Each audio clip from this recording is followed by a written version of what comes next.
What is up, everybody? This is Craig from 9V Games, and this is a little appendix to my top 10 series of all time. As I said, there was actually 15 I originally had wrote down while I was at work, and I ended up cutting it down to 10 by way of pulling them off my rack to see which series I had most of, and I cut it down to that 10. Now, the other 5 I said I would list as honorable mentions if somebody asked for them, and someone did ask for them. I believe Metal Mayhem. I'm sorry, I don't have my computer open, and I'm doing this on the fly. I just got out of work. But I'll put your name here. Has requested that I do the honorable mentions, and I'm going to. Now, these are a kind of obscure... let me try and say this properly. These are kind of obscure ones, and that's mainly why they didn't get put in. They're either obscure or they're just actually finished completely. And that's why I didn't put them in. I'll tell you these 5, and I'll give you some reasonings why they didn't make the cut. First things first, this one's going to be self-explanatory because a lot of people actually never even heard of this series, which is weird. Oasis. Yes, this is the Saturn version, but there was actually a Sega Genesis version that we may all have played. You just don't realize it. It's called Beyond Oasis. The Oasis games, I actually did a retro remake for this. I want them to make another one of these so bad, and I don't know why Sega hasn't. But I also am afraid that if they make another one, they're going to mess it up. It's a top-down RPG. It's sort of like an RPG. It's a top-down action game. It's pretty much Sega's Zelda. And they just never continued it. And I really think that they should, because they could do a lot with these games. These games are fantastic. Between the Sega Genesis and the Sega Saturn ones, there's not a huge amount of difference. The Sega Genesis one, Beyond Oasis and Legend of Oasis, the character models are the same, the weapons are the same, enemies look the same. It's just this one actually runs a little bit smoother, and obviously the effects are better and the sound is better. But like I said, in the Zelda one, it's the same game you've been playing for 25 years, and we all enjoy it thoroughly. And I think if they put Oasis on the Xbox Live Arcade, or just put Legend of Oasis or Beyond Oasis, either one. You can download Beyond Oasis on WiiWare, by the way. I feel like if they put it on in HD and didn't change anything else, like change the perspective or anything, the game would do amazing. And I think people should play it. The only thing is, I mean, unless you buy it on like the WiiWare or you use ROMs, which I don't promote, but if that's the only way that you can play it, I'd go ahead. Legend of Oasis is the better of the two to me, story-wise. I enjoy it. Actually, there's a lot that you will notice if you ever played Cameo. A lot of Cameo is derived from this game with the summoning of the elements and stuff. So I definitely think it's a great game. People should check it out. Sadly, the Sega Saturn version is a little more pricey than the Genesis counterpart. Okay, right along here, Katamari. I love Katamari like you wouldn't believe. I actually came onto the Katamari boat extremely late. Beautiful Katamari was about to come out, and I always have looked at Katamaris and like, that looks like the lamest game of all time.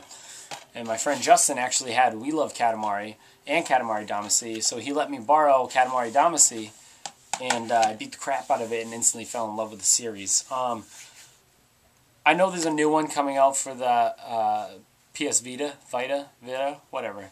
I'm not buying it, so I won't be able to play that game, and it kind of bends the rules a little bit in the fact that you can flatten out, but I think that's kind of lame, and the Katamari formula has gone stale. I mean, there's only so much you can do to improve the game, you know what I mean? And there's been, Me and My Katamari, which sucked because the controls were horrible on PSP, Katamari Damacy, We Love Katamari, Beautiful Katamari, and Katamari Forever. Those are all the same games. And it's not so much like Zelda style, it's the same game and we're playing it. It is the exact same game, so there's only so many times that I can own it over again, you know? And that's sad to me because I really thoroughly enjoy the series, but if another one came out, I would probably buy it just for the sake of collection, but I would buy it after it went down to $20, and I probably wouldn't even play it because I played so much regular Katamari. And Katamari it follows a story, but it doesn't really follow a story. I mean, it's humorous, but it's nothing to go out of your way and play, unless you want to go back and play the first one. It's pretty funny. But that's why I didn't make the cut, is because it kind of ran stale, and it can't go anywhere from where it is. It's really stuck, is what I'm going to say.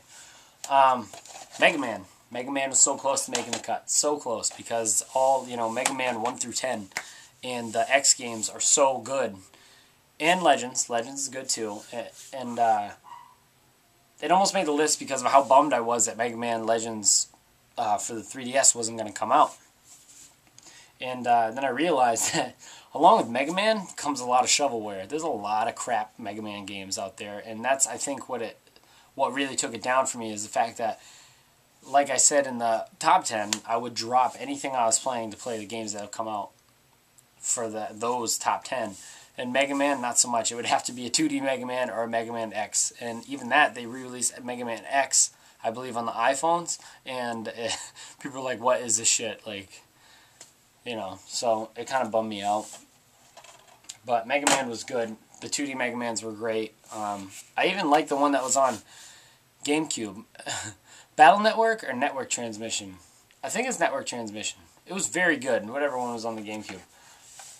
Alright, Frequency and Amplitude. Frequency came out first, Amplitude came out second. I do have Amplitude, it's just a generic case, so I'll use this one. I actually did I did a review for Amplitude.